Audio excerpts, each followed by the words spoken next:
अस्सलाम वालेकुम दोस्तों, उम्मीद है आप लोग बखैरियत होंगे और दुनिया के किसी भी खित्ते में आप हमें देख रहे हो तो मैं दुआ गो हूँ आप लोगों के लिए कि आप लोग बखैर हो, आफियत हों। ये जो खुसूसन एक बीमारी चल रही है उससे। और दोस्तों, पिछले चंद दिनों में बहुत दोस्तों ने इस चैनल को सब्सक्राइब किया है। आप लोगों का बहुत शुक्रिया और आपकी राय का मुझे इंतजार रहता है हमेशा। और दोस्तों, आपने स्क्रीन पर देख ही लिया होगा, जब से मैंने ये चैनल शुरू किया है आप सबकी ये फरमाइश रही है कि मैं पीटीवी के अपने पुराने कोलीग से आप लोगों को मिलवाऊं और उनसे कुछ बातचीत करूं, क्योंकि आप लोग उन्हें बहुत याद करते हैं। खालिद, आपका बहुत शुक्रिया, कुछ कहना चाहेंगे नाजरीन से? अस्सलाम वालेकुम, बहुत शुक्रिया। आपका भी शुक्रिया और आपके नाजरीन का बहुत शुक्रिया। उनकी मोहब्बत के पैगामात मुझे मिलते तो रहते हैं फेसबुक पे और वैसे, और आपके तवस्सुत से भी बहुत सी बातें पहुंचती रहती हैं। तो मैं बड़ा शुक्रगुजार हूं कि इतने अरसे लोगों ने हमें बर्दाश्त भी किया है, देख भी रहे हैं और अभी भी याद रखते हैं और मोहब्बत करते हैं। ये महज उनकी यानी आला ज़र्फ़ी है। और हम तो ज़ाहिर है स्क्रीन पे आते थे और कई सालों से, कई दहाइयाँ अब तो हो गई, बच्चे बड़े हो गए, बच्चों के बच्चे हो गए, तो अल्हम्दुलिल्लाह काम चल रहा है अभी तक और लोग अभी तक सुन रहे हैं, पसंद कर रहे हैं। ये उनकी मेहरबानी है। तो दोस्तों, आप लोग खालिद को देख रहे हैं स्क्रीन पर। मुझे तो बहुत ही अच्छा लग रहा है। बहुत बरसों, बल्कि 3 वर्षों पहले हम लोग अक्सर पीटीवी पे इसी तरह साथ हुआ करते थे। खैर, वो जमाने तो अब गुजर गए, लेकिन वो जमाने तो गुजर गए, लेकिन उसकी यादें अभी हैं। मैं आपको, इससे पहले कि हम गुफ्तगू को आगे बढ़ाएं, कुछ खालिद के कुछ क्लिप्स छोटे छोटे जो मेरे पास हैं वो आपको यहाँ पर दिखाती हूँ अपनी गुफ्तगू से पहले। बिस्मिल्लाहिर्रहमानिर्रहीम। अस्सलाम वालेकुम। पाकिस्तान स्टैंडर्ड टाइम के मुताबिक रात के 9 बज चुके हैं। खालिद हमीद और महफर सफदर आज के खबरनामे के साथ। नाजरीन, आज यौम आज़ादी है और आज का खबरनामा मुल्क के मुख्तलिफ शहरों और कस्बों में मनाई जाने वाली आज़ादी की तकरीबात की तफसीलात पर मुश्तमिल है। तकरीब में जिंदगी के हर शोबे से ताल्लुक रखने वाले लोगों की बड़ी तादाद ने शिरकत की। देखिए, तो खालिद ये बताइए, जैसे कि अभी बात हो रही थी कि लोग अभी तक पुराने न्यूज एंकर्स को याद करते हैं, बहुत कहते हैं कि वो पीटीवी का पुराना दौर था। क्यों, आखिर क्यों याद करते हैं? अब तो माशाल्लाह से इतने चैनल हो गए हैं, मीडिया इतना ओपन हो गया है, बहुत से माशाल्लाह अच्छे न्यूज एंकर्स भी हैं, मगर लोग फिर भी अपने पुराने लोगों को याद करते हैं। इसीलिए ज़्यादा याद करते हैं कि बहुत चैनल्स हो गए हैं।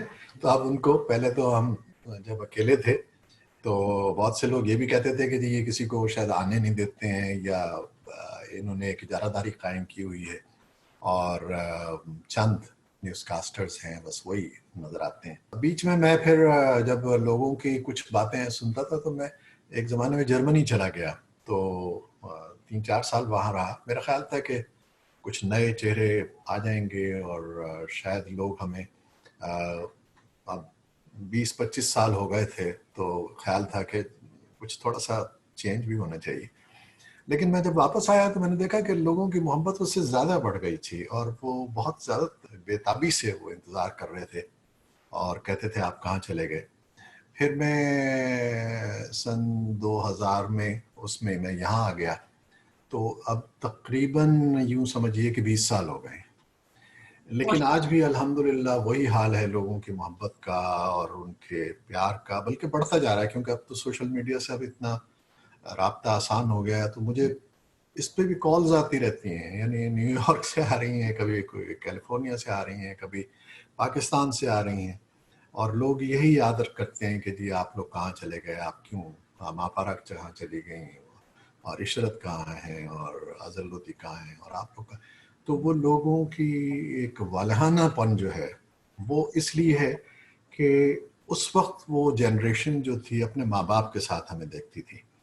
और आप ये देखिए कि टेलीविज़न का, पाकिस्तान टेलीविज़न का किरदार बहुत ही अहम था और रेडियो पाकिस्तान का भी बहुत अहम था कि उन्होंने पूरे मुआशरे की कहना चाहिए कि तरबियत की, उनको एक तहजीब याफ्ता किया। और उसके बाद जब टेलीविज़न आया तो उसने न सिर्फ रेडियो की कदरों को आगे बढ़ाया, बल्कि उसने एक मॉडर्न जो मगरबी मीडिया था उसको भी सामने ला के एक खूबसूरत इम्तिजाज बनाया और वो प्रोग्राम पेश किए। तो आप ये देखिए कि टेलीविज़न के आगाज़ से टीवी लाउंज जो कि पहले नहीं होता था, हमारे टेलीविज़न के आने के बाद से हुआ। और ख़ास तौर पे उसमें ड्रामे तो थे और बाकी कसौटी और इस किस्म के प्रोग्राम्स थे, म्यूज़िक के प्रोग्राम थे, बच्चों के प्रोग्राम थे, ख़वातीन के और अदबी प्रोग्राम थे। लेकिन जो अहमियत हासिल थी वो ख़बरनामे को हासिल थी, क्योंकि वो रात 9 बजे होता था और एग्जैक्ट 9 बजे होता था। लोग पूरे उस लाउंज में बैठ जाते थे, खाना तकसीम हो जाता था और सबको, बच्चों को कह दिया जाता था खामोश, बस अब खबरें। और उसके बाद वो चाहे वो सुरैया शहाब हैं, चाहे अज़ल लोधी हैं, चाहे खालिद हमीद हैं, महापारा हैं, अर्जुमंद हैं, और सब देखते थे कि हाँ आज से इन्होंने ये कपड़े पहने हैं, आज ये ऐसे लग रही हैं, आज ये ऐसे बोल रही हैं। यानी हम लोग एक फैमिली के मेंबर बन गए थे बिल्कुल। और वो एक दिन नहीं, 2 दिन नहीं, कोई उन्होंने 20-25 साल हमें देखा है और अपने माँ बाप से हमारी तारीफ़ें सुनी हैं, मोहब्बतें सुनी हैं। और वो इनकी उर्दू देखो कितनी अच्छी है, इनका तलफ़ुज़ कितना अच्छा है, इनका अदायगी कितनी अच्छी है, ये सारी बातें वो सुनते थे अपने माँ बाप से, बहन भाइयों से, बड़ों से। अब वो जब हमें दोबारा देखते हैं या हम बिछड़ गए हैं अब उनसे, तो उन्हें याद आती हैं अपने माँ बाप की बातें, याद आती हैं अपने बहन भाइयों की बातें याद आती हैं, तो वो हमें रिलेट करते हैं वहाँ से। तो मैं समझता हूँ कि उनकी मोहब्बतों में रिश्तों का बड़ा दखल है। खालिद, मैं भी यही समझती हूँ कि हम लोग उनकी एक तरह से यादों का हिस्सा बन गए। और मुझे याद है कि जब हम वहाँ महफिलों में जाते थे तो लोग कहते थे कि आपकी निगाहों में तो हमारे लिए बड़ी बेगानगी सी है, लेकिन आप लोग हमारे फैमिली मेंबर हैं, आप तो हमारे रोज घरों में आते हैं। आपने देख लिया खालिद की आवाज माशाल्लाह से लबो लहजा, खूबसूरत आवाज, खुश गुफ्तार, गोया मैंने तो इनको अपना एक वीडियो, आपको याद होगा, मैंने लोड की हुई है इस पे ही अपने चैनल पे। मैंने उसमें लिखा, उसमें ये कहा हुआ है कि खालिद हमीद को हम ब्रॉडकास्टिंग का सोना मुंडा कहें तो वही लबो लहजा लगता है जैसे नशरियात के लिए ही बना हो, और शायद इसीलिए लोग याद भी करते हैं। खालिद, मैं जिस वक्त 79 में इस्लामाबाद आई तो मैं ज़ाहिर है बिल्कुल नौवारिद थी। आप उस वक्त इसमें खबरों की दुनिया में बड़े जय्यद नाम थे। आप अज़र लोधी, शाइस्ता जैद और सुरैया शहाब, हमीद अख्तर, नाहिदा बशीर जो रेडियो पे होती थी, कलाम साहब शायद कुछ बाद में आए हैं। तो ये बताइए कि आप लोग तो माशाल्लाह से उस वक्त अपनी बुलंदियों पर थे और मैं बिल्कुल नौवारिद थी। तो ये क्या कोई आपने पालने में, गहवारे में कोई ख्वाब देखा था? ख्वाब देख के गहवारे से बाहर निकले और अम्मा से कहा कि मैं खबरें पढ़ने जा रहा हूँ ब्रॉडकास्टिंग हाउस? बेशक ऐसी था, पालने में ही हुआ। मैं तो बड़ा हैरान होता हूँ कि ज़िंदगी का एक सफ़र जो हमारा शुरू हुआ वो यानी मैं ये समझता हूँ कि बचपन से मुझे मेरे माँ बाप ने मुझे न्यूज़कास्टर बना दिया था। वो वालिद साहब मेरे जो थे अलीगढ़ यूनिवर्सिटी से तालीम याफ्ता थे, तो उनका हर वक्त एक यानी जो मेरे ऊपर डंडा रहता था वो ये कि तुम्हारा तलफ़ुज़ ठीक होना चाहिए, गलत क्यों कह दिया, गलत है ये। और फिर उठना बैठना, बात करना, तहज़ीब, लब लहजा, हर चीज़ पे वो इतना ज़्यादा ध्यान देते थे। फिर उन्होंने मुझे एक ऐसे स्कूल में दाखिल करवाया जिसके हेडमास्टर भी एम.ए. अलीक थे। घर से स्कूल में तकरीरें, फिर स्कूल से रेडियो में चला गया मैं और वही तकरीरों के मुकाबलों में। और वहाँ मुस्तरक बराबादी थे, भाईजान थे हमारे बच्चों के प्रोग्राम के। उन्होंने फिर एक हमारी तरबियत की। जैसा कि मैंने शुरू में कहा कि रेडियो ने बड़ी तरबियत की, पूरे मुआशरे की तरबियत की, तो हम भी उसका एक हिस्सा थे। रेडियो पाकिस्तान कराची से शुरू नहीं, पिंडी से, रावलपिंडी से जी। तो मैंने वहाँ बच्चों के प्रोग्राम से फिर कुछ अरसे के बाद जब वहाँ तारिक अजीज़ भी उस ज़माने में अनाउंसर थे, मेरे से पहले थे वो, اور پھر اظہر لودھی صاحب تھے. تو اظہر صاحب جب چلے گئے ٹیلی ویژن میں خبریں پڑھنے کے لیے اور ایز اے اناؤنسر, تو وہاں پھر ایک جگہ خالی ہوئی تو میں اپنا اناؤنسر بن گیا. اچھا, وہ سفر پھر شروع ہوا, اور پھر وہ آپ کو پتہ ہے کہ فرمائشی پروگرام اور گانے اور غزلیں اور لوگوں کے خطوط اور ٹیلی فونز, وہ ایک سلسلہ شروع ہوا. اور اس کے بعد میں تو اس دنیا میں اتنا مگن تھا کہ میں کہتا تھا میں ڈرامہ اداکار بنوں گا یا فلمی اداکار بنوں گا یا اناؤنسر بنوں گا. مجھے تو اتنا مزہ آتا تھا. تو وہ پھر ہمارے ایک شمس الدین بٹ صاحب تھے, انہوں نے ایک دن, میں کوئی آیا نہیں تھا تو میں نے خبریں پڑھی, تو انہوں نے کہا بھائی تم اس کے لیے کیوں نہیں تیاری کرتے؟ میں نے کہا مجھے تو بالکل پسند نہیں ہے خبریں وغیرہ, یہ اتنا خوش کام ہے یہ, تو میں تو اس میں نہیں آتا. تو انہوں نے کہا نہیں تمہاری میں ڈیوٹی, کیونکہ کہنے لگے کہ اگلے سال 73 میں انہوں نے کہا کہ ریڈیو پاکستان کراچی سے ادھر آ رہا ہے ٹرانسفر ہو کے اسلام آباد, اور ان کو ضرورت ہوگی, اور وہاں سے وہ شکیل احمد اور انور بہزاد وغیرہ تو نہیں آ رہے, شاید وراثت مرزا آ جائیں, عبدالسلام آ جائیں, تو تمہیں بھی اس میں شامل ہونا ہے. اسی دوران مجھے ٹیلی ویژن پہ, میں وہاں بھی اداکاری کے شوق میں گیا تھا, اور کچھ میری داڑھی مونچھیں لگاتے تھے, تو کیونکہ ظاہر ہے میرا بچہ تھا, میں اس وقت چہرہ تو ایسے ہی تھا بچوں والا, لیکن آواز ٹھیک تھی. تو وہ کہتے تھے آواز اس کی اچھی ہے, بھاری ہے, تو اس کو داڑھی لگا دو. کبھی حاتم تائی بنا دیا, کبھی کچھ بنا دیا. میں کھڑا رہتا تھا اور ڈنڈا پکڑ کے داڑھی لگا کے. کچھ عرصہ یہ چلتا رہا سلسلہ. تو فیاض صاحب مرحوم تھے ہمارے ایک پروڈیوسر, تو انہوں نے پھر ایک کامنٹری کے لیے مجھے بلایا. بھٹو صاحب کے اوپر بن رہی تھی کامنٹری ان کی زندگی پہ.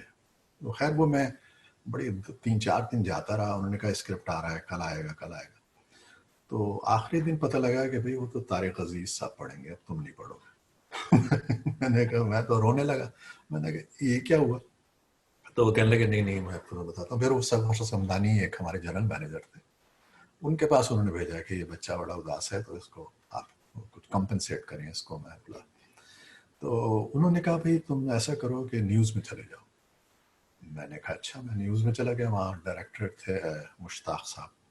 تو وہ کہنے لگے کہ بھائی وہ ہمارا یہ خبرنامہ شروع ہوا ہے, تو اس کا پیٹرن ذرا نیا ہے, اور اس میں موسم کا حال بھی ہوتا ہے, اس میں بیک گراؤنڈ میں فلمیں چلتی ہیں, اس کی آواز بھی ہوتی ہے, تو آپ وہ کر لیں گے؟ میں نے کہا جناب کیوں نہیں کر لیں گے, بالکل کریں گے ہم. خیر, تو وہ ہمایوں بشیر اور باشگر زیدی اور یہ لوگ کرتے تھے, تو میں بھی اس میں شامل ہو گیا ان کی ٹیم میں. خیر وہ اللہ کا کرنا یہ ہوا کہ وہ انہیں پسند آ گیا. پھر ہمیں باقاعدہ انہوں نے شیڈیول میں شامل کر دیا. تو ہماری تو لاٹری نکل آئی. ہم نے کہا لے پکی نوکری لگ گئی. مگر خالد یہ پوچھوں گی کہ جس زمانے میں آپ ظاہر آئے میرے سے بھی پہلے, اس زمانے میں ریڈیو ٹی وی پہ کوئی ایسے معاوضے نہیں تھے.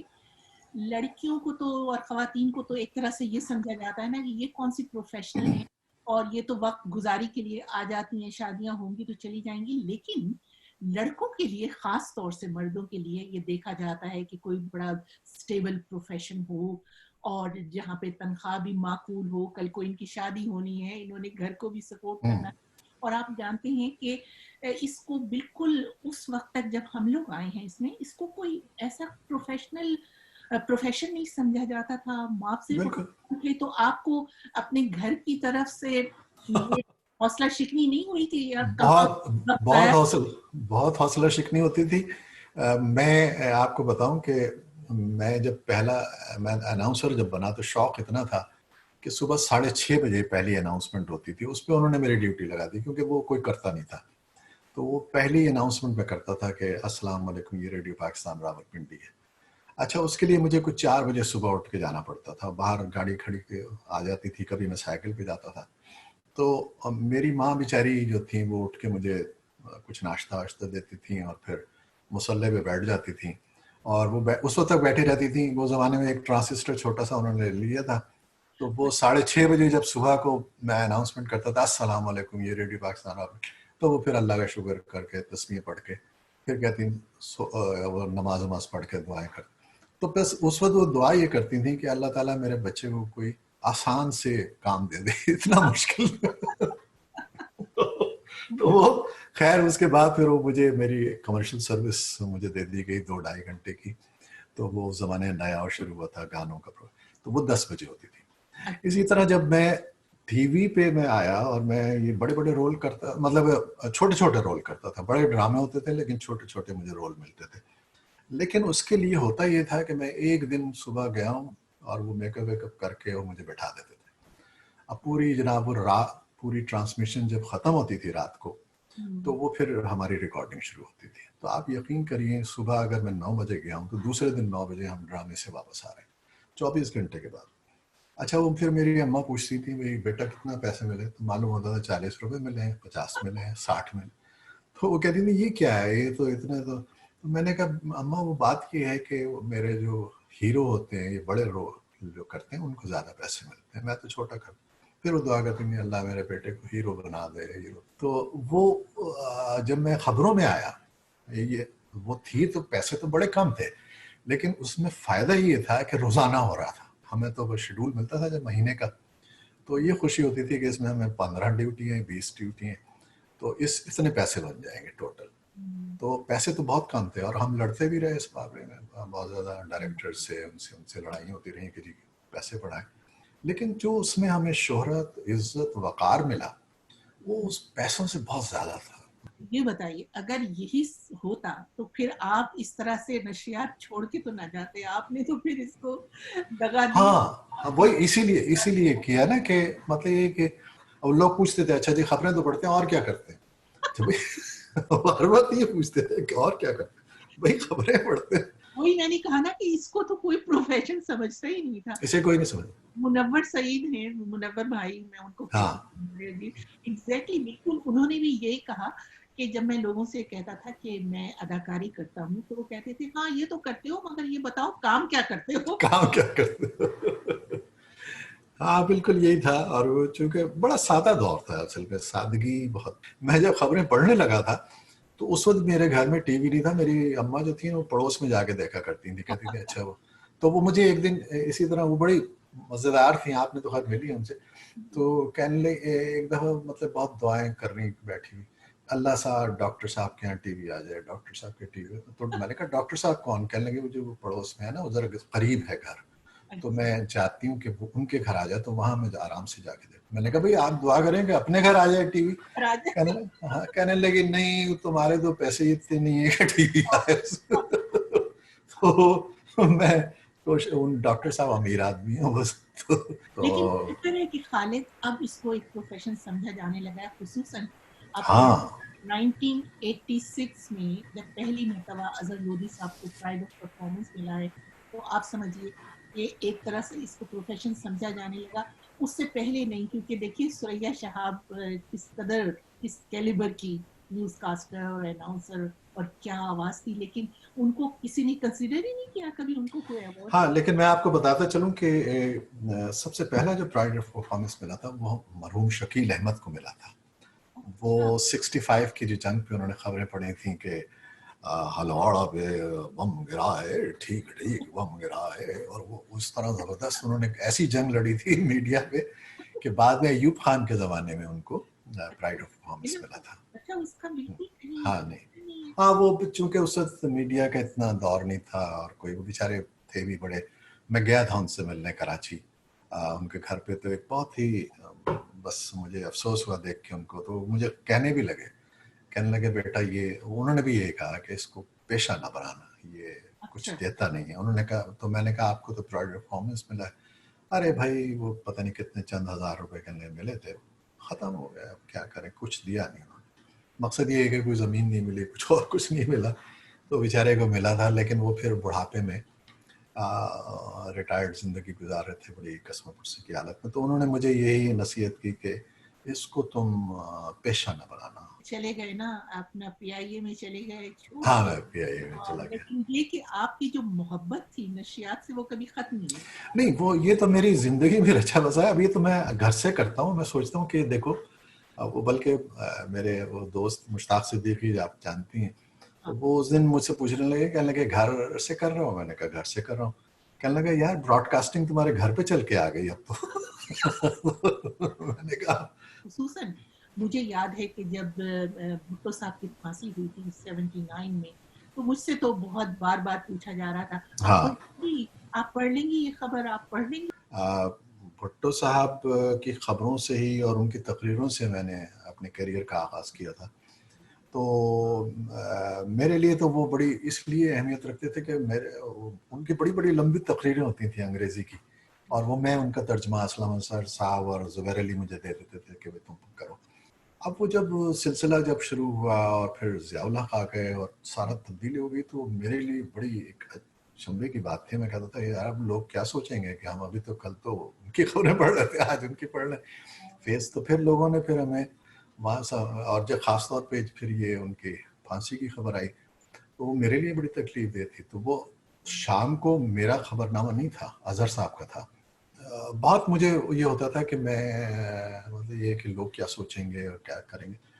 تو وہ پھر وہاں جو سینئر لوگ تھے, شکر طاہر رضوی صاحب, یہ عارف صاحب, یہ لوگ, تو وہ سب کہنے لگے کہ بھائی بات یہ ہے کہ آپ کا اس میں کوئی ہاتھ نہیں ہے. جو تبدیلی ہوئی ہے اس میں نہ آپ نے تختہ الٹا ہے, نہ آپ نے کوئی حکومت بدلی ہے. آپ کا کام ہے ایک خبریں پڑھنا, اور آپ میٹر نہیں کرتے اتنا. آپ لوگ صرف آپ کو سن رہے ہیں خبروں کے لیے, تو اس لیے اپنے آپ کو نیوز کاسٹر ہی سمجھیں اور ڈاکیا سمجھیں. مطلب یہ کہ وہ خط دینے والا ہوتا ہے نا, وہ خوشی کا پیغام بھی لاتا ہے, غم کا بھی لاتا ہے. تو مقصد یہ ہے کہ وہ آپ پہ اثر تو ہوتا ہے اندر سے, لیکن ہمارے پروفیشن ایسا تھا کہ ہمیں یہ کہا جاتا تھا کہ آپ نے بالکل غیر جانبدار رہنا ہے اور اپنے آپ کو بالکل کسی چیز میں انوالو نہیں کرنا. اور بھی اچھی خبریں بھی ہوں گی. آپ کو ہے کوئی کسی سے کوئی یاد ایسی کہ آپ کو یاد رہی ہو کہ ارے یہ خبر تھی جو میں نے پڑھی تھی؟ ہاں, اس میں ایٹمی دھماکے کی خبر میں نے پڑھی تھی, وہ مجھے یاد ہے 28 مئی کو. وہ نواز شریف صاحب کا دور تھا اور وہ خبر میں نے پڑھی تھی. بلکہ جب میں خبریں پڑھ کے نیچے آ رہا تھا, اس زمانے میں اسلام آباد میں ہمارا, تو اسی وقت نواز شریف بھی تقریر ریکارڈ کرا کے وہاں سے نیچے سے نکل رہے تھے. خیر ان کی نظر میری پڑی, میں اوپر سے سیڑھیوں سے, تو انہوں نے پھر مبارکباد بھی دی کہ آپ نے خبر پڑھی. کھیلوں کی خبریں بہت اچھی ہوتی تھیں, مجھے کھیلوں کی ہمیشہ اچھی لگتی تھیں. ہاکی کے جب ہم جیتتے تھے, صلاح الدین شہناز ورلڈ کپ جیتتے تھے, ایشیا کپ جیتے تھے, اور پتہ نہیں کون سی چیمپئن شپ ہوتی تھی وہ جیتتے تھے. مطلب وہ تو ہاکی میں تو ایسا تھا نا کہ ہر وقت جیتتے تھے. تو وہ بڑے ہم خوشی سے پڑھتے تھے اور بڑا مزہ آتا تھا اس کو پڑھنے کا. تو خالد یہ بتائیے کہ ہم اب تو خیر سوشل میڈیا, فیس بک, ٹویٹر, ہر وقت ہم لوگ سامعین جو ہیں ہمارے پرانے ناظرین وہ ہمیں لکھتے رہتے ہیں اور ہم انہیں جواب بھی دیتے رہتے ہیں. لیکن جب ہمارا زمانہ تھا, ہم لوگ ٹی وی پہ ہوتے تھے, تو ظاہر ہے کہ سوشل میڈیا تو تھا نہیں, کچھ نہیں. لیکن مجھے یہ یاد ہے کہ خط آیا کرتے آتے تھے, آپ کو خط ملتے تھے؟ خط نہ صرف خط آتے تھے بلکہ ان کے اندر پیسے بھی آتے تھے. تو وہ عیدی کے پیسے آتے تھے, اور وہ پھر یہ ہونے لگا تھا کہ ہمارے خطوں کو کھول دیا جاتا تھا, جلدی جلدی دیکھتے تھے لوگ کہ جی پتہ لگ رہا ہے 100 روپے کا نوٹ آ گیا ہے اس کا. اس زمانے میں بڑی ویلیو تھی. وہ پشاور سے اور کہاں سے بیچارے دور دراز سے لوگ جو ہے نا وہ. لیکن یہ بتائیں لڑکیوں کے زیادہ ہوتے تھے؟ لڑکیوں کے تحفے آتے تھے. یعنی میں ٹی وی چکلالہ میں ایک دن جیسی گیٹ پہ گھسا تو وہ کہنے لگا جی آپ کے بینک, ساتھ میں ایک بینک تھا, تو وہاں کوئی جی آپ کے لیے آپ کو یاد کر رہا تھا. تو میں گیا بینک, میں ساتھ ہی تھے, قریبی تھا. میں نے کہا بھائی مجھے کوئی یاد, کہنے لگا جی وہ کوئی لاہور سے لڑکیاں آئی تھیں, وہ یہ تحفہ دے گئی ہیں آپ کے لیے. میں نے کہا وہ کہا, کہنے لگا وہ دن میں آ کے چلی گئیں, وہ بیچاری ان کو پتہ نہیں تھا, وہ پوچھتی رہی خالد حمید. تو اسی طرح مطلب ایک بہت سے چیزیں جو تھیں ڈائریکٹ ڈاک کے ذریعے وہاں آ جاتی تھی. لیکن ہوتا کیا تھا, ہمارے جو پروڈیوسرز اور وہ شرارتی لوگ تھے نا, وہ انہیں کھول کھال کے اس میں سے کرے. بلکہ ٹیلی فون بھی اگر میرا کبھی آتا تھا نا, تو وہ خود ہی خالد حمید بن جاتے تھے اور ان سے باتیں کرتے رہتے تھے. اور وہ بعد میں مجھے پتہ لگتا تھا, پھر مجھ سے کہتے تھے یار وہ ایک کام ہے آپ سے. میں نے کہا جی کیا کام؟ کہنے لگے یار وہ ذرا چلنا ہے وہاں فلاں جگہ. میں نے کہا کیوں؟ وہ ملنا ہے کسی سے. اچھا کیوں؟ تو وہ یار وہ ہم نے اصل میں خالد حمید کا, آپ وہ کہہ رہے ہیں کہ جی اب تو ملاقات کرنی ہے, تو اب آپ چلیے. میں نے کہا اچھا اب بدنام کر کے آپ مجھے لے جا رہے ہیں سامنے. تو اس قسم کی شرارتیں ہوتی تھیں. اور خالد ایک بڑا فیملی سا ماحول تھا, بہت اچھا, بہت مزہ آتا تھا.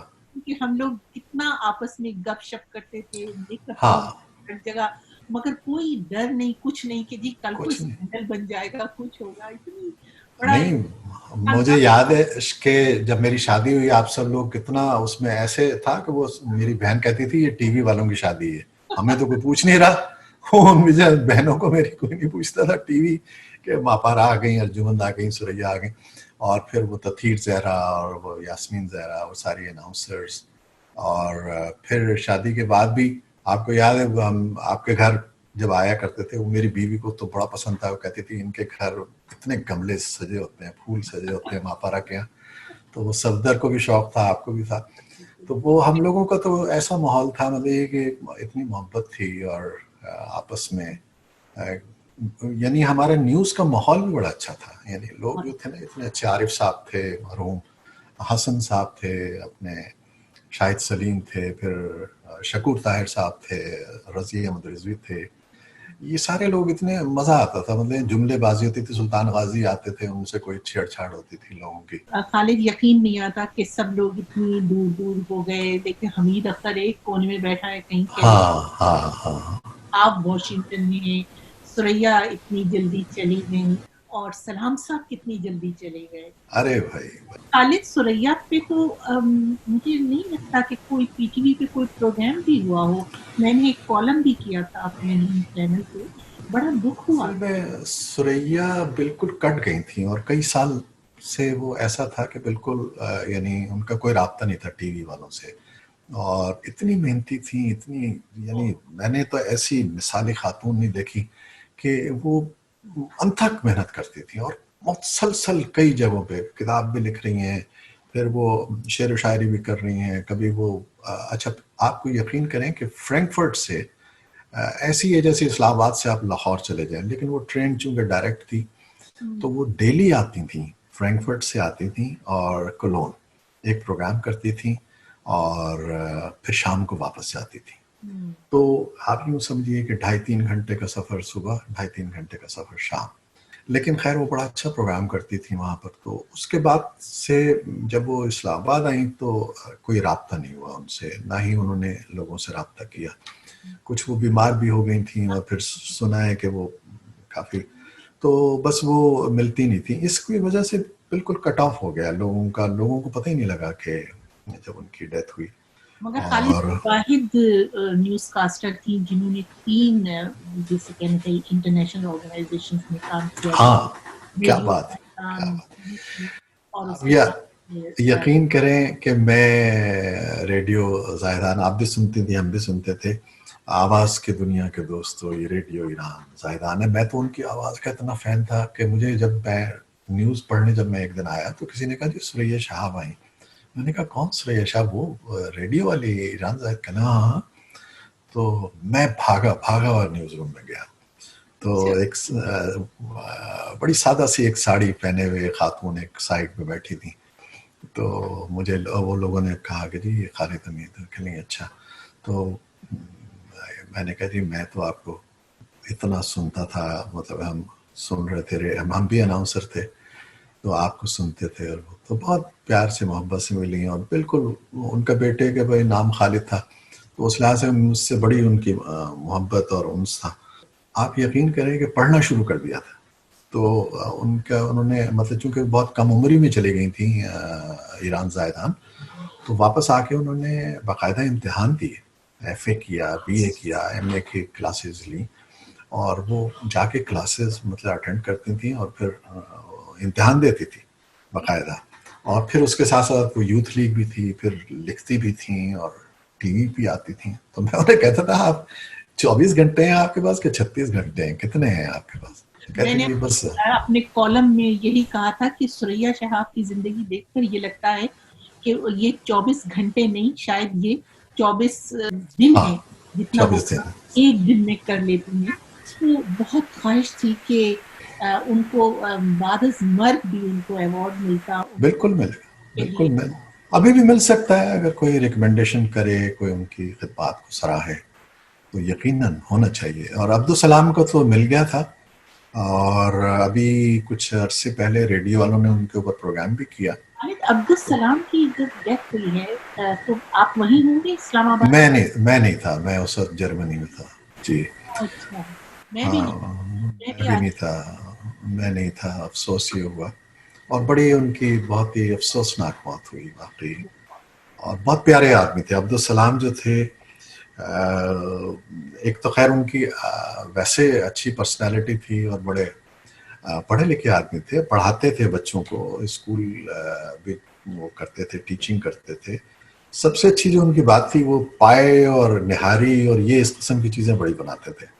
तो वो हमारे उर्दू यूनिट वाले हम लोग क्या करते थे, पैसे जमा करते थे और उनको कहते थे कि सलाम साहब कोई अच्छा सा गोश्त ले आए तो आप बना क्या, तो हंसते थे, कहते थे यार तुम लोग मुझे फंसा देते। खालिद, ये मुझे नहीं मालूम कि उनको अवार्ड मिल चुका, कौन सा अवार्ड जरा बताएं। प्राइड ऑफ परफॉर्मेंस मिला उनको, बाद मर्ग उनको मिला है। रेडियो ने उनके लिए रिकमेंड किया था और उनको फिर प्राइड ऑफ परफॉर्मेंस बाद में दिया गया। अच्छा, उससे पहले सुल्तान गाजी साहब को आपने शायद नहीं देखा या नहीं, वो बड़ी मोहब्बत वाले इंसान थे, क्योंकि वहाँ मेरा उनसे ज़्यादा राब्ता नहीं रहा। मैं जब खबरों में आया मैंने देखा बहुत, और अजहर साहब और सुल्तान गाजी दो सीनियर न्यूज़ कास्टर थे और मैंने गाजी साहब से बहुत कुछ सीखा। यानी मैं बैकग्राउंड फिल्मों की वो करता था कमेंट्री, तो अब उसमें गाजी साहब खबरें पढ़ा करते थे उस वक्त, तो मुझे उनका अंदाज और वो लहजा और जिस तरीके से पढ़ते थे बड़ा प्रोफेशनल उनका वो था। तो वो लाहौर से आए थे, लाहौर के पहले न्यूज़ कास्टर थे, मतलब तारिक अजीज अनाउंसर थे और वो न्यूज़ कास्टर थे। आगाज़ उन्होंने किया था, तो उन्हें फिर असलम अजहर ले आए थे इस्लामाबाद। जब मैं आई हूँ खालिद यहाँ इस्लामाबाद 79 में, तो उस वक्त सुल्तान गाजी साहब नहीं नहीं, वो चले गए थे चाइना। खालिद, ये बताइए कोई बच्चों में से कोई आया ब्रॉडकास्टिंग में, नशियात में? नहीं, मेरा ख्याल था कि जो मेरी छोटी बेटी है मदीहा, वो माशाल्लाह बोलती अच्छा है, उसका मतलब है अपने जो जितने उसके सेमिनार्स वगैरह होते हैं वो उनको कंडक्ट करती है, स्टेज पे आती है, प्रेजेंटेशन करती है। लेकिन तो मेरा ख्याल था कि ये फिर कुछ अरसे वो जब वीओए में हमने एक दो प्रोग्राम्स भी किए, मैंने अपनी बेटी के साथ, हमने जनरेशन गैप के नाम से एक दो प्रोग्राम्स किए, वो यूट्यूब पे भी हैं अभी। तो वो बहुत अच्छा बोलती थी और लिखती बड़ा अच्छा थी। और अभी तो मेरा उसके जहन में था कि मैं कहता था कि तुम इसी तरफ रहो और तुम कोई एनालिस्ट वगैरह ये इस किस्म की बन जाओ, तो तुम बहुत अच्छी, प्रेजेंटेशन भी तुम्हारी बड़ी अच्छी है। लेकिन वो नहीं आ सकी। बस वो आपको पता है कि फिर वो अपने जॉब पे लग गई, फिर शादी हो गई, तो अब वो स्वीडन में चली गई है। अच्छा, बेटा जो है मेरा कैलिफोर्निया में है, वो उसको शौक है, मतलब वो इस लाइन में था लेकिन वो डिजिटल टेक्नोलॉजी वगैरह में चला गया। तो अब वो एडिटर है फिल्म्स वगैरह की, वो एडिटिंग करता है और नेटफ्लिक्स के साथ है। तो वो उसको शौक था, वो उसको अदाकारी का भी शौक था, बोलने का भी था, वो लेकिन वो जो बाप के शौक हैं, जो बाप के शौक हैं वो उसमें आ गए थे। उसमें आ गए थे। लेकिन फिर वो अदाकारी पे तो नहीं गया, लेकिन उसने उस फील्ड को अपना लिया, मतलब कि मीडिया की फील्ड बहरहाल है उसकी। अच्छा खालिद, ये आपने अभी जनरेशन गैप की बात की और जाहिर है कि आप कितने अरसे से, मेरा ख्याल है 20 साल से तकरीबन जी, वॉशिंगटन में, 20 साल हो गए। क्या मतलब, और ऐसे जाहिर है प्रोफेशन में आपका बहुत एक्सपोजर भी रहता होगा, लोगों से भी वहाँ मिलना जुलना रहता होगा, क्या आम तौर पर जो एक समाजी रवैये हैं वहाँ पर, कुछ लोगों के आपने देखा कुछ तब्दील हुए हैं, या वही मसाइल जो पाकिस्तान में थे वो यहाँ भी आ गए? हमारा जो वो मसला ये है कि कम्युनिटी आपकी बड़ी स्ट्रांग हो जाती है। तो चाहे आप मस्जिद में जाएं, चाहे ये मुख्तलिफ शादियों में जाएं, या कोई ऐसे जो फंक्शंस होते हैं उनमें जाएं, पाकिस्तान एम्बेसी में जाएं, तो आपका ज़्यादातर जो इंटरेक्शन होता है वो आपके अपने ही लोगों से होता है, यानी पाकिस्तानियों से होता है। अच्छा, उसमें फिर ये होता है कि उसमें बहुत से लोग तो बहुत तब्दील हो गए। मकसद ये है कि वो जब आए थे तो उन्होंने किसी और अंदाज में यहाँ काम शुरू किया था और बहुत लो लेवल से शुरू किया था। लेकिन आपको पता है कि पाकिस्तानी हर जगह बड़ी मेहनत करते हैं, चाहे वो टैक्सी चला रहे हों, चाहे वो सेल्समैन हों, चाहे वो पेट्रोल पंप पे काम कर रहे हों, तो वो मेहनत बहुत करते हैं और पैसा भी जमा कर लेते हैं। फिर वो आहिस्ता आहिस्ता बिजनेसेस में आना शुरू हो जाते हैं اور بزنس میں جب آتے ہیں تو پھر وہ ان کا کاروبار پھیلنا شروع ہو جاتا ہے اور پھر وہ ایک کمیونٹی میں ایک جگہ ایک مقام حاصل کر لیتے ہیں اور پھر وہ بڑے سرمایہ دار بن جاتے ہیں، تاجر ہو جاتے ہیں. تو ان کے پھر انداز بدلتے چلے جاتے ہیں. انفارچونیٹلی یہ ہوا کہ ہمارے شروع میں لیبر کلاس زیادہ آئی. اچھا وہ پیسہ تو ان کے پاس بہت آ گیا ہے، لیکن ظاہر ہے وہ علمیت یا وہ ایک کانفیڈنس جو اعتماد ہونا چاہیے ان میں وہ نہیں آیا. اور پھر یہ کہ ہم لوگوں میں پولیٹکس بہت زیادہ ہے. انڈینس میں آپ دیکھیے کہ میں یہ دیکھتا ہوں کہ وہ کبھی باہر آ کے اپنے گھر کی بات نہیں کرتے. وہ یہ نہیں کہتے کہ جی کانگریس کیا ہے، بی جے پی کیا ہے، یہ کیا ہے. ہم لوگوں نے اس کے باوجود یہاں پر گروپس بنا لیتے ہیں ہم لوگ کہ یہ فلاں پارٹی کا ہے، یہ فلاں پارٹی کا، اور اس میں پھر وہ آپ کو پتہ ہے کہ اختلافات بھی ہو جاتے ہیں اور یہ ہوتے ہیں. اور کہیں بھی ہم مسجد میں بھی اگر ایک تھوڑی سی ایک آرگنائزیشن بنتی ہے تو اس میں بھی لڑائیاں اور وہ شروع ہو جاتی ہیں، سیاست شروع ہو جاتی ہے. جیسے کہ انڈین آپ نے دیکھا ہی ہوگا کہ جب وہ وزیر اعظم مودی آئے تھے تو کیا کامیاب انہوں نے وہاں جلسہ کروا دیا ان کا. تو ہم لوگ اتنے شاید متحد نہیں ہیں جس کی ضرورت ہے. بالکل صحیح کہہ رہی ہیں آپ، کیونکہ نہیں جلسہ جلوس تو یہاں بھی جب عمران خان آئے تو بہت زبردست ہوا، لیکن ہوتا یہ کہ آپس میں جو ہے نا ایک مل بیٹھک وہ نہیں ہو پاتی اور ہم کسی نہ کسی طور کسی نہ کسی سیاست کا شکار ہوتے رہتے ہیں. اور پھر اس میں ہماری کوئی اتنی یعنی کہنا چاہیے نیک نامی بھی نہیں ہوتی. یہ جو ہوا ہے ابھی آپ ایک کرونا وائرس کا چکر، تو آپ یہ دیکھیے کہ سب سے زیادہ پاکستانی تنظیمیں ہیں جو کھانے تقسیم کر رہی ہیں اور ڈاکٹرز ہیں اور پھر یہاں ریسٹورنٹس ہیں جو فری کھانا دے رہے ہیں لوگوں کو اور گھروں میں پہنچا رہے ہیں. ہوتے ہیں کہ دن رات اس میں سے بیچارے ابھی ایک لڑکا مر بھی گیا کرونا سے ہو گیا، حالانکہ وہ فوڈ ہی تقسیم کرتا تھا سب کو، تو وہ خود اس کو کرونا ہو گیا. اور اس میں تو مقصد یہ کہ مخیر بہت ہیں، دل کے بہت اچھے ہیں. یعنی آپ دیکھیے کہ یہ محبت بڑی کرتے ہیں. آپ کو کوئی کام پڑ جائے تو وہ آپ کے کام بڑے کریں گے.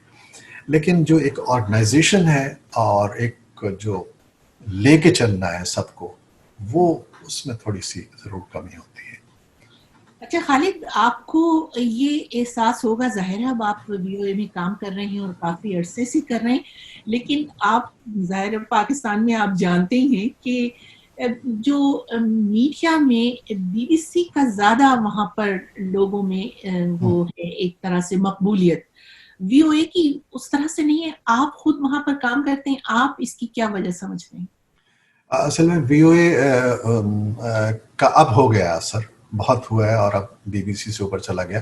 لیکن شروع میں یہ تھا کہ چونکہ بی بی سی تو آپ کو پتہ ہے کہ مدر آف براڈ کاسٹنگ، اور ہمارے ہاں شروع میں مطلب ہم لوگ جب اناؤنسر تھے اور یہ تھے تو ہم دیکھتے تھے کہ کوئی شخص اگر بی بی سی سے ہو کے آیا ہے. اس زمانے میں اظہار کاظمی اور شاہدہ کاظمی یہ لوگ آئے تھے، پھر ایک ایم پی انصاری تھے وہ آسٹریلیا سے. تو ہم لوگ بڑے فخر سے انہیں دیکھتے تھے، کہتے تھے یہ کیا لوگ ہیں. یا زبیر علی صاحب بی بی سی سے آئے تھے کہ یار یہ بی بی سی. پھر بی بی سی ایک ایسی ریپوٹیشن اس کی تھی کہ آپ کوئی خبر میں مطلب ہے کہ وہ ایک مارک ٹیلی تھا، آپ کو یاد ہے کہ وہ ہر وقت گھومتا رہتا تھا پاکستان میں تو کوئی خبر ہوتی تھی وہ مارک ٹیلی. تو ہم سمجھتے تھے کہ یہ بس یہ جو کہہ دیں گے نا وہ صحیح ہے، اور لوگ سنتے تھے اس وقت. تو اس وقت وی او اے کا چونکہ اتنا زیادہ اس وقت اثر نہیں تھا کیونکہ لوگوں کو شاید پتہ بھی نہیں تھا، اور میرا خیال ہے رینج اور یہ اس کا میٹرز کا بھی مسئلہ تھا. تو اب جو ہے ہماری نشریات بہت سنی جاتی ہیں، خاص طور پہ ناردرن ایریاز میں، سیاچن پہ، ادھر ادھر جو مطلب لوگ ابھی بھی. اور آپ یقین کریں گے کہ ابھی تک خط آتے ہیں ہمیں یہاں پر وائس آف کا اتنے یعنی بیچارے وہ پورے وہی اسی طرح پھول پتیاں بنا کے بھیجتے ہیں اتنی محبت سے. تقریباً سب جگہوں پہ رپورٹرز ہیں جو ہمیں فیڈ بیک دیتے ہیں، اور وہاں کی پاکستان کی، انڈیا کی، کشمیر کی جو خبریں ہیں ہمیں ان رپورٹرز کے ذریعے ملتی ہیں. تو وہ ہمیں جو فیڈ بیک دیتے ہیں ہم ان کو مینون اس طرح پیش کرتے ہیں، اور اس میں کوئی پھر اس پہ تبصرے ہوتے ہیں. پھر ہمارے جو 2-3 پروگرام ایسے ہیں ایک گھنٹے کے جس پہ ہم اینالسٹس کو لیتے ہیں. ایک بڑی رینج ہماری ماشاءاللہ ہو گئی ہے اور بڑا یعنی لوگ پسند کرتے ہیں. اور हज़ारों की तादाद में रोज़ाना हमारा रिस्पॉन्स होता है, अच्छा होता है। अच्छा तो खालिद, ये बताइए कि माशाल्लाह से जैसे कि आपने अभी बताया कि लगभग 5 अशरे तो हो गए हैं आपको इसमें हाँ, ब्रॉडकास्टिंग बिल्कुल। में, माशाल्लाह से 4 तो मुझे हो चुके हैं और आप माशाल्लाह पहले से हाँ, थे, 5 बिल्कुल हो तो गए। ये 5 हो गए हैं। तो क्या अब कभी-कभी ये दिल चाहता है कि बस बहुत हो गया, अब चलें कुछ और करें, या नहीं, नहीं, ये नहीं। है कि इतने मानूस सयाद से हो चुके, अब रिहाई मिली तो मर जाएँ, अब रिहाई मैं मिली तो मर जाएँ? मैं आपको बता रहा हूँ ना कि मेरी हमेशा से ये ख्वाहिश थी कि मैं अपना एक कोई स्टूडियो बनाऊँ। पहले पाकिस्तान में भी सोचता रहता था। तो यहाँ जब बेटा मेरा ज़रा थोड़ा-सा इस फ़ील्ड में आया तो मैंने कहा बेटा मुझे एक स्टूडियो बना दो। तो वो कहता था, अच्छा वो बेचारा चीज़ें कुछ भेजता रहता था मुझे, लेकिन मैं बना नहीं पाता था और ना मैं कुछ करता था। ये कोरोना वायरस ऐसा आया कि इसने घर में मेरे स्टूडियो बना दिए।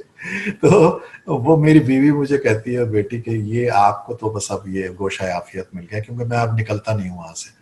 तो रिकॉर्डिंग्स कर रहे हैं, फिर खबरें पढ़ रहे हैं, फिर फेसबुक उस पे से मैं करता हूँ रोज़। अच्छा फिर जब वो ख़त्म कर लेते हैं तो फिर लोगों के कॉल्स और उस तरह फिर तो उसमें फिर मैं कुछ ब्लॉग्स भी लिखने शुरू कर दिए और वो उनको वॉइस करना शुरू कर दिया। तो ये सब चीज़ें चल रही हैं। तो मैं तो बिल्कुल नहीं उगता था। मुझे तो ऐसा लगता है कि मेरी ज़िंदगी की शायद आखिरी सांस तक ये सिलसिला चलेगा। क्या वही है कि अब रिहाई मिलेगी तो मर हाँ, नहीं, जाएँगे? नहीं मैं तो वो मैंने आपसे वो बात शुरू में जो हो रही थी ना हमारी कि पालने से चला था हाँ, और वो मैं बीवी को अक्सर ये कहता हूँ कि यार देखो जब मैं अनाउंसर बना था तो वही मैं जो आप शुरू में बताया कि वालदा मेरी बेचारी 4 बजे मुझे रुखसत करती थी, 6 बजे हम सड़क पे होते थे हाँ। और रेडियो पहुंचते थे। तो आज भी यही हाल है कि बीवी रुखसत करती है और 6 बजे हम हाईवे पे होते हैं और 7 बजे वीओए पहुंच जाते हैं। तो जिंदगी उसी तरह है, जिंदगी मुसलसल है, बस हालात का फर्क है, ये जगहों का फर्क है। माशाल्लाह से इतनी ज़िंदगी में आपकी कामयाबियाँ हैं, संगे मीलें, बातें करते रहें तो शायद घंटों गुज़र जाएँ, लेकिन बहरहाल यहाँ पर आप जानते ही हैं कि वक़्त को वक्त का बिल्कुल वाइंड अप सही है। करना पड़ता है।